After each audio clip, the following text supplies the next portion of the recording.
السلام علیکم، بسم اللہ الرحمن الرحیم۔ لو بیٹا، سیکنڈ ایئر کے اگلے لیکچر کے ساتھ میں حاضر ہوں اپنے بچوں کے لیے۔ تو ہم لوگوں نے لیکچر نمبر 1 لیکچر نمبر 2 لے لیا ہے، اور لیکچر نمبر 2 کے اینڈ پر ہمیں کچھ کیا سرائیاں پتہ لگیں، کچھ پروپوزلز پتہ لگے، کچھ پروپوزیشنز پتہ لگیں، کچھ ہائپوتھیسیز پتہ لگیں کہ کس طریقے سے پروکریوٹک سیل سے یوکریوٹک سیل معرض وجود میں آیا ہوا ہوگا۔ ٹھیک میرا بچہ، اب ہم لوگ سٹارٹ کر رہے ہیں جی lecture number 3 chapter number 24 evolution. اب ہمارا جو بک کا نیکسٹ جو ٹاپک آ رہا ہے وہ ہے انہیریٹنس آف ایکوائرڈ کیریکٹرسٹکس۔ یہ کیا ہے انہیریٹنس آف ایکوائرڈ کیریکٹرز؟ یہ ایکوائرڈ کیریکٹرز کیا ہوتے ہیں بھائی؟ فار ایگزامپل کہ جب میری شادی ہوئی تو میں بڑا زبردست باڈی بلڈر تھا، روزانہ ایکسرسائز کرتا تھا اور میرے بڑے بڑے مسلز سے۔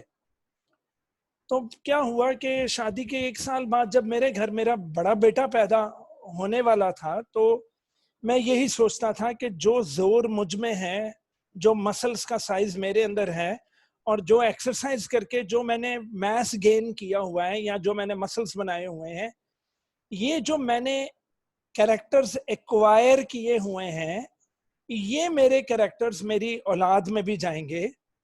لیکن جب میرا بڑا بیٹا پیدا ہوا، وہ تو نارمل بچوں کی طرح ایک چھوٹا سا بچہ تھا، بالکل نارمل۔ اور میں نے ڈاکٹر سے پوچھا، میں کہا ڈاکٹر صاحب یہ میرے مسلز اور میری یہ جو باڈی، یہ جو اسٹرینتھ ہے، یہ میرے بچے میں کیوں نہیں گئی؟ تو وہ پھر آگے سے ہنسنا شروع ہو گیا۔ اس نے کہا افضل صاحب، اگر آپ جم جاتے ہیں اور جم میں اگر آپ محنت کرتے ہیں، آپ کسرت کرتے ہیں، آپ نے یہ جو اپنی باڈی بنائی ہوئی ہے، یہ آپ کا ایکوائرڈ کیریکٹر ہے۔ تو ایکوائرڈ کیریکٹر نسلوں میں منتقل نہیں ہوتے، یہ انہیریٹنس ان کی نہیں ہوتی۔ تو میں نے انہیں بولا نہیں سر، میں نے تو لیمارک پڑھا ہوا ہے، Lamarck, Jean Baptiste de Lamarck, اس نے تو کہا تھا کہ ایکوائرڈ کیریکٹرز کی انہیریٹنس ہوتی ہے۔ تو کہنے لگے کہ وہ انہوں نے غلط کہا تھا۔ جو کیریکٹرز ہم دنیا میں حاصل کرتے ہیں کچھ آرگنز کے یوز سے یا ڈس یوز سے، جو کیریکٹرسٹکس ہمارے اندر آتے ہیں، ضروری نہیں کہ وہ ایکوائرڈ کیریکٹرز، یعنی بلکہ ضروری تو ورڈ غلط ہے، کہتے ہیں ایکوائرڈ کیریکٹرز جاتے ہی نہیں ہیں۔ تو میں کہا ڈاکٹر صاحب پھر کون سے کیریکٹرز بچوں میں جاتے ہیں؟ تو انہوں نے بتایا کہ وہ کیریکٹرز جائیں گے جو سپرم کے کروموزومز کے جینز کے اندر ہیں، اور ماں کے ایگ کے کروموزومز کے جینز کے اندر جو کریکٹرز ہیں، صرف وہی کریکٹرز کس میں جا سکتے ہیں؟ بچوں میں۔ کس میں؟ بچوں میں جا سکتے ہیں۔ ڈن؟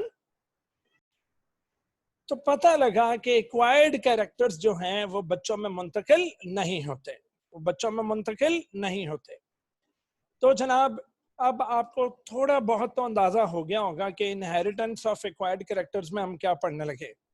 اردو میں دوبارہ ایک چھوٹی سی سمری سن لیں کہ ہم لوگ دنیا میں زندگی گزارتے وقت کچھ آرگنز کا زیادہ استعمال کرتے ہیں اور کچھ آرگنز کا کم استعمال کرتے ہیں۔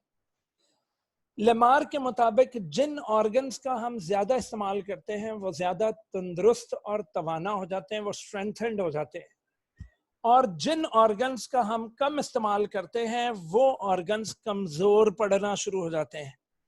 تو لیمار کہتا ہے کہ جو تندرست اور توانا ہو جاتے ہیں وہ ایکوائرڈ کیریکٹرز ہیں، اور ایکوائرڈ کیریکٹرز پھر بچوں میں منتقل ہوتے ہیں۔ ٹھیک ہے؟ تو سائنس کی روح سے تو یہ غلط ہے، لیکن اس کو پڑھ لیتے ہیں۔ کیوں؟ کیونکہ ڈارون سے پہلے یہ پہلا بندہ تھا، ڈارون سے پہلے یہ پہلا بندہ تھا جس نے ایولیوشن پر تھوڑی بہت بات کی۔ تو پوائنٹ 1 ہے کہ towards the end of the 18th century, لو جی 18ویں صدی کا اینڈ ہونے والا تھا، مطلب 1790 سے لے کر 1800 تک۔ تو 18th سینچری کا اینڈ ہو رہا تھا۔ several naturalists suggested that، کچھ نیچر کی اسٹڈی کرنے والوں نے یہ سجیسٹ کر دیا کہ life had evolved along with the evolution of the earth، کہ جیسے جیسے ارتھ میں ایوولوشن ہوتی رہی, ارتھ میں ٹائم گزرنے کے ساتھ ساتھ چینجز آتی رہیں, ویسے ہی لائف میں بھی چینجز آتی رہیں اور موجودہ زندگی معرض وجود میں آ گئی. But only one of the Darwin's predecessors, beta only one, صرف ایک بندہ تھا. ڈارون predecessor سے مراد ڈارون کے پیدا ہونے سے پہلے جس نے کوئی بات کی تھی ایوولوشن پر. تو ڈارون کے پیدا ہونے سے پہلے اگر کسی نے بات کی تو وہ کون تھا؟ وہ ایک ہی تھا جو کہ لیمارک تھا. لہٰذا اس کا کام پڑھنا ہم پر لازمی ہے. But only one of the Darwin's predecessor سے مراد ڈارون سے پہلے جس نے یہ گدی سنبھالی ہوئی تھی کہ ایوولوشن کیسے ہوتی ہے. وہ تو بعد میں ڈارون گدی نشین بن گیا لیمار کے بعد میں ڈارون نے بتایا نہیں بھائی لیمار غلط تھا, میرے مطابق یہ ہے, اور ڈارون کی تھیری نیچرل سلیکشن کو زیادہ پذیرائی ملی. تو ڈارون کے پریڈیسیسرز میں صرف ایک بندہ تھا جس نے ڈیولپ کیا تھا a comprehensive model that attempted to explain how life evolves, جس نے ایک کمپریہنسو ماڈل پیش کیا, ایک اٹیمپٹ جس نے کی کہ جس میں وہ بتائے کہ لائف کس طرح ایوالو ہوتی ہے, لائف کیسے ایوالو ہوتی ہے. تو جناب جین بیپٹسٹ لیمارک جو کہ زندہ رہا 1744 سے 1829 تک, اس شخص نے اپنی تھیری پبلش کی. He published his theory of evolution in 1809. 1809 میں اس بندے نے اپنی تھیری پبلش کی. یہ وہ سال ہے بیٹا 1809 جس سال میں ڈارون پیدا ہوا تھا, جس سال میں ڈارون پیدا ہوا تھا. تو جس سال ڈارون ابھی پیدا ہوا اس نے اس کے یعنی کہہ لو کہ جنم دن تو نہیں کہو گے لیکن جنم سال کے اندر 1809 میں جین بیپٹسٹ لیمارک نے کیا پیش کی؟ اپنی تھیری پبلش کی, اپنی تھیری پبلش کی. ڈن میرا بچہ. لیمارک کون تھا؟ کوئی اگر آپ سے پوچھے تو میرے بچوں نے بتانا ہے لیمارک واز این انچارج. بیٹا وہ انچارج تھا کہاں پر؟ انورٹیبریٹس کی کلیکشن کا انچارج تھا. کس میں؟ Natural history museum in Paris. تو پیرس کے اندر ایک میوزیم تھا جس کا نام نیچرل ہسٹری میوزیم تھا. نیچرل ہسٹری میوزیم کے اندر ڈارون کی ڈیوٹی تھی کہ وہ انورٹیبریٹ کلیکشن کرے, اور اس کلیکشن کا کیا تھا میرا بچہ؟ انچارج تھا. کون؟ Lamarck. Lamarck was an in charge of کی کلیکشن کا, وہ انچارج تھا. ٹھیک میرے بچوں. He presented a mechanism to explain how specific adaptations evolve. اس نے کچھ میکنزم ایکسپلین کیا کہ کس طرح اڈیپٹیشنز ہوتی ہیں اور کس طرح پھر نسل در نسل ایوولوشن ہوتی ہے. تو جناب لیمارک کے دو ہی پوائنٹس سے. پہلا پوائنٹ یہ تھا that those parts of the body which are used extensively, جنہیں ہم بہت زیادہ استعمال کرتے ہیں, extensively بہت زیادہ استعمال کرتے ہیں, to cope with the environment, تاکہ ہم environment کو cope کر سکیں. یعنی فار ایگزامپل ایک لوہار ہے, ایک بلیک سمتھ ہے, تو وہ اس کا ماحول جو ہے وہ اس کی یہ اپنا اس لوہار کے ماحول کی یہ ڈیمانڈ ہے کہ وہ اپنے سیدھے ہاتھ سے ہتھوڑا اٹھا کر گرم لوہے پر مارے, تو اس کے سیدھے ہاتھ کے مسل زیادہ اسٹرانگ ہو جائیں گے. Those parts of the body which are used extensively to cope up with the environment, those parts become larger and stronger.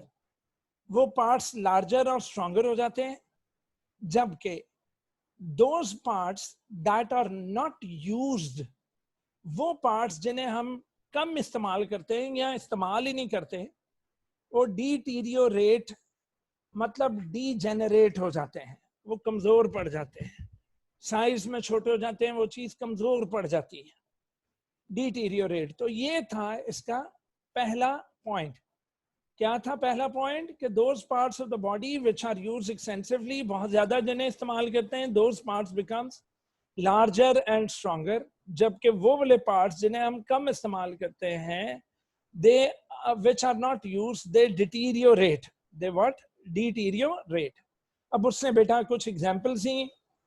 تو پہلا ایگزامپل وہی تھا جی لوہار والا، لوہار جو لوہے کا کام کرتا ہے. تو cited were the blacksmith developing a bigger bicep in the arm that works the hammer. کہتا ہے جس ہاتھ سے وہ ہیمر پکڑ کر لوہا کوٹتا ہے وہ ہاتھ زیادہ تندرست اور توانا اور سٹرونگ ہو جائے گا.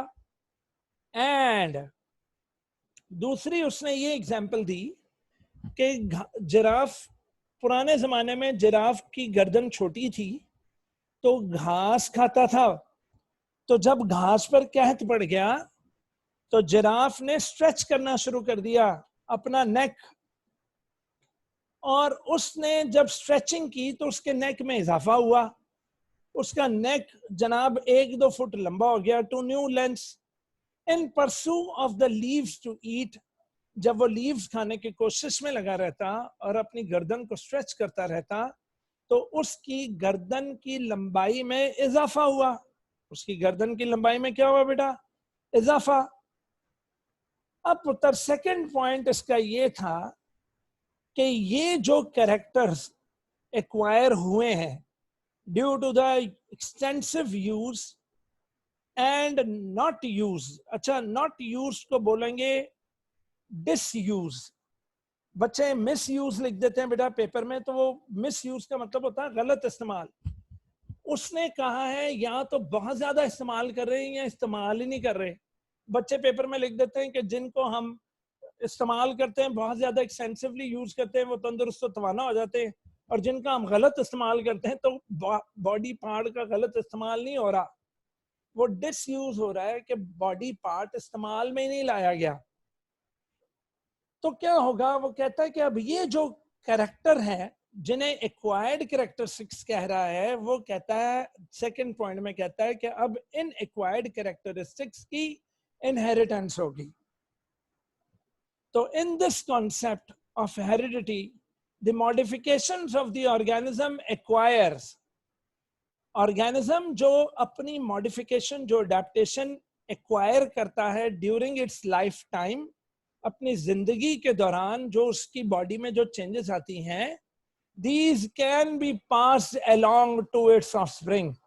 وہ اس کے بچوں میں منتقل ہو سکتی ہے، وہ اس کے بچوں میں منتقل ہو سکتی ہے. تو جناب اب اس نے ایگزامپل دیا، کہنے لگا کہ وہ جنہوں نے اپنی گردنیں لمبی کر لی تھی جرافوں نے، لیمارک نے کہا کہ وہ ضرور اپنی لمبی گردن انہوں نے اپنے بچوں میں بھیجی ہوگی، جس کی وجہ سے آج کے جرافز کی گردن ہائر اینڈ ہائر ہیں کہ کسی نے 1 فٹ بڑھا لی تو اس نے 1 فٹ بچوں میں بھیج دی، بچوں نے آگے سے کوشش کر کے گردن 2 فٹ کر لی، 2 فٹ والی گردن بچوں میں چلی گئی، آگے سے ان بچوں نے 4 فٹ بنا لی، تو وہ جناب نسل در نسل کرتی کرتی تو آج پتہ نہیں کہ 20 30 فٹ اس کی جراف کی گردن ہے. خیر جناب، Lamarck reasoned evolved gradually as the cumulative product of the great many generations of ancestors stretching higher and higher. تو جناب کئی ancestors کی stretch کرنے کا نتیجہ تھا جو موجودہ جرافز کی لمبی گردنیں ہیں. Well, however, آج ہم جانتے ہیں رے بابا، آج ہم جانتے ہیں. Now we know that acquired characters cannot be inherited. Acquired characters کو ہم inherit نہیں کر سکتے.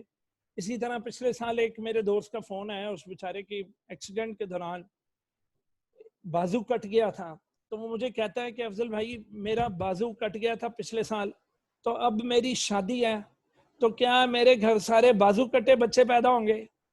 تو میں ہنسنا شروع ہو گیا. میں کہا نہیں یار، یہ بازو کا کٹ جانا تمہارا ایکوائرڈ کریکٹر ہے، تو بچوں میں جینیٹک کریکٹرز جائیں گے، بچوں میں یہ جو کٹوتی ہوئی ہے تمہارے بازو کی، جو بازو کٹ گیا ہے، یہ سپرم لیول پر نہیں کٹا، یہ کسی جین میں ڈیفیکٹ نہیں ہے، تمہاری جینز بالکل ٹھیک ہیں تو بچے میں تمہاری جینز نے جانا ہے، تمہارے ایکوائرڈ کریکٹر نے نہیں جانا.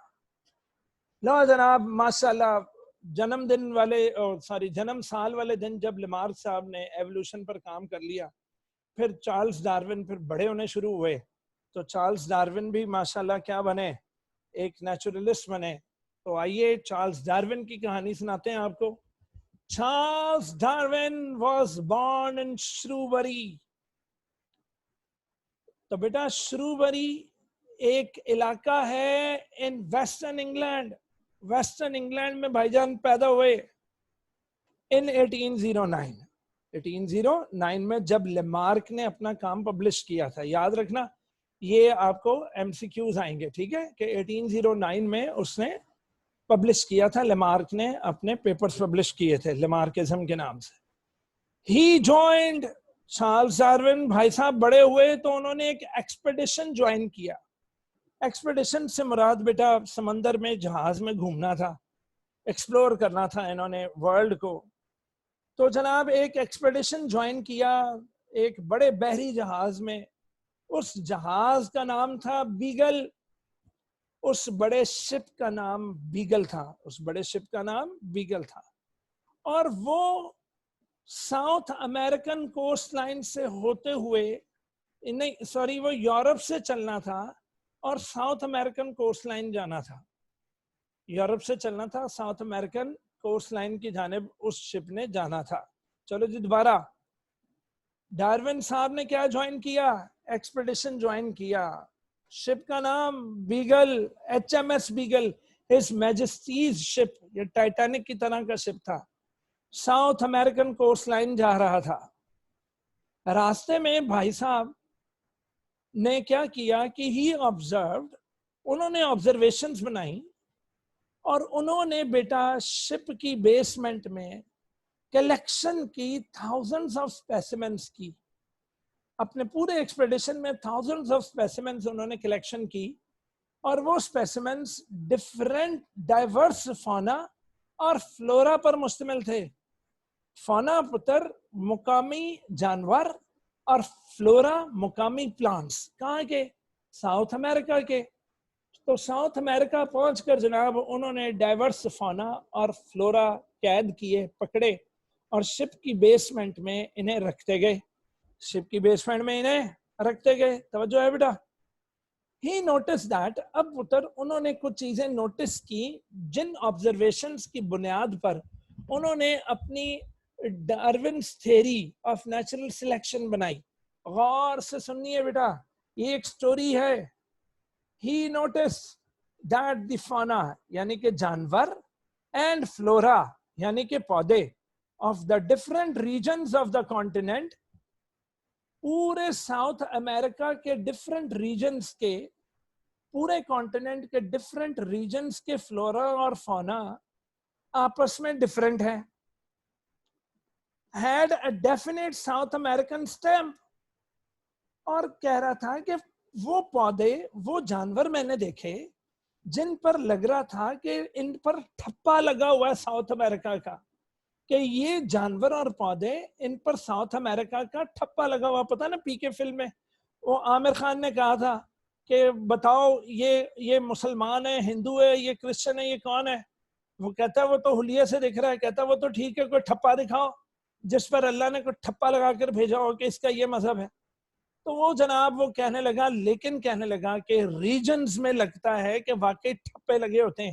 تو بیٹا واقعی پاکستانی کے چہرے پر بھی ٹھپا لگا ہوتا ہے، جہاں بھی جاتا ہے پہچانا جاتا ہے پاکستانی. اسی طرح انڈین کے چہرے پہ ٹھپا لگا ہوا ہے. اسی طرح افریقہ، وہ وہاں کے جو افریقن کالے ہیں ان کے بھی چہرے پہ ٹھپا لگا ہوا ہے. وہ جہاں جائیں گے پتہ لگ جائے گا کہ یہ ایک کون سے ریجن سے بلانگ کرتے ہیں. تو بیٹا اسی طرح ہی notice that fauna and flora، fauna مطلب جانور اور پودے of the different regions of the continent had a definite South American ٹھپا.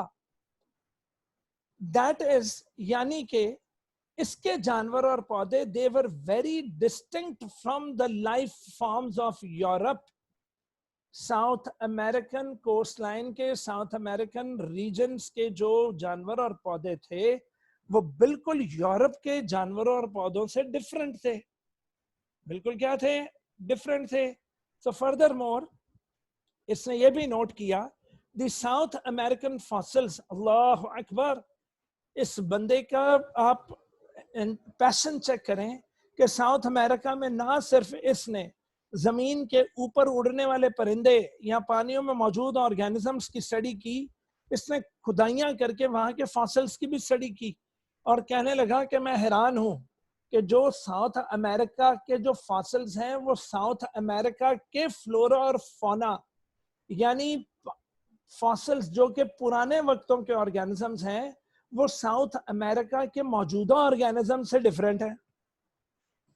تو یہ اب اگلا پوائنٹ تھا اس کا. اس نے کیا نوٹ کیا کہ ساؤتھ امریکہ کے جو فاسلز ہیں, یعنی the South American fossils that Darwin found, جو کہ ڈارون کے ہاتھ لگے, though they were clearly different from the modern species living there. تو وہاں کی جو ماڈرن اسپیشیز تھیں ان کے مقابلے میں وہ فاسلز بالکل ڈفرنٹ تھے. That is, the fossils were distinctly different from the living plants and animals of that continent. From the living plants of that continent. A particularly puzzling case ہو گیا, اب ایک پزل بنتی گی بیٹا اس کے لیے. وہ یہ تھی کہ geographical distribution was the fauna of the کیا گیلاپاگوس آئیلینڈس. اب جب وہ ساؤتھ امریکہ میں گیلاپاگوس آئیلینڈس پہ پہنچا تو اب اس کے لیے ایک پہیلی بن کر سامنے آنی شروع ہو گئی چیزیں, اور وہ پہیلی یہ تھی کہ گیلاپاگوس آئیلینڈز پر جو فونا کی ڈسٹریبیوشن ہے وہ کہیں اور نہیں ہے, وہ کہیں اور نہیں ہے. تو اب یہ بھائی پہیلی اب یہ سلجھانی پڑے گی. کہنے لگا most of the animal species of the Galapagos they live nowhere else in the world. ہائے ہائے.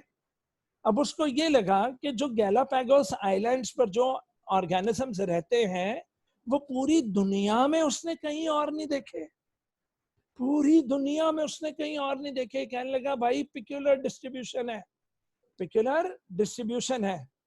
اس کے بعد کہنے لگا دی فونا, فونا مطلب جانور, of the Galapagos although resemble species living on the South American mainland. کہنے لگا ساؤتھ امریکہ کے جو مین لینڈ ہے وہاں کے آرگینزم سے تھوڑے بہت ملتے ہیں جلتے ہیں گیلاپاگوس کا. تو اس نے خود سے ریزن بتا دیا. کہنے لگا شاید امریکن ساؤتھ امریکن مین لینڈ سے یہ والے جانور اور پودے اسٹرینگ کرتے کرتے, اسٹریڈ اپون سے مراد یہ چلتے پھرتے کہیں گیلاپاگوس آ گئے ہوں گے اور پھر گیلاپاگوس میں آباد ہو گئے ہوں گے, شاید اسی لیے یہ ان سے سملر ہے. So it was as though the islands were colonized by the plants and animals that strayed مطلب آوارہ گردی کرتے ہوئے from South American mainland کہیں گیلاپاگوس آ کر, تو وہاں آ کر انہوں نے اپنے آپ کو ڈائیورسیفائی کر دیا in different islands. تو کہنے لگا کہ ان کے جانور اچھا گیلاپاگوس میں پائے جانے والے جانور کہیں اور نہیں ہیں, اور کہنے لگا کہ ان کے جانور اور پودے تھوڑے بہت ساؤتھ امریکن مین لینڈ سے ملتے ہیں, شاید وہاں کے یہ جانور اور پودے اسٹریڈ اپون کرتے کرتے تو وہاں آ کر تو پہنچ گئے ہیں, یعنی کہ strayed from the South American mainland تو گیلاپاگوس آ کر پہنچ گئے. لو جناب, برڈز میں ڈارون صاحب نے کچھ برڈز اکٹھی کی. بیٹا چڑیا کی طرح کی ایک برڈ ہوتی ہے جس کو فنچ کہتے ہیں. بیٹا ڈارون نے کچھ 13 ٹائپس آف فنچز پکڑی. ہائے ہائے, برڈ ایک ہی فنچ لیکن 13 قسمیں. تو یار یہ تو ایزی سا کام ہے, پوچھو کیسے. دیکھو نا تم سارے بچے جو ہیں, اگر 17 سال کے بچوں کو میں پڑھا رہا ہوں جی کہ وہ فرسٹ ایئر میں موجود ہیں, تو فرسٹ ایئر کے اندر کوئی بچہ چھوٹے قد کا, کوئی لمبے قد کا, کوئی موٹا ہے, کوئی پتلا ہے, کوئی کالا ہے, تو کوئی میری طرح گورا ہے. تو جناب وہ پتہ لگا کہ جس طرح ایک کلاس میں 13 ٹائپس آف بچے باہر نکال لوں, تو اسی طرح اس بندے نے 13 ٹائپس آف فنچز پکڑ لی. although they were quite similar. بیٹا دیکھنے میں تو وہ کوائٹ سملر لگتی تھیں, لیکن کچھ تو اتنی آپس میں ڈفرنٹ تھیں کہ وہ ڈفرنٹ سپیشیز لگتی تھی. ڈفرنٹ کیا لگتی تھی؟ سپیشیز, لیکن تھیں وہ ساری ایک ہی سپیشیز کی. تو some were unique to individual islands. اچھا کچھ فنچز ایک خاص آئی لینڈ پر موجود تھیں, کہیں اور نہیں تھیں, جبکہ جو دوسری والی جو تھیں وہ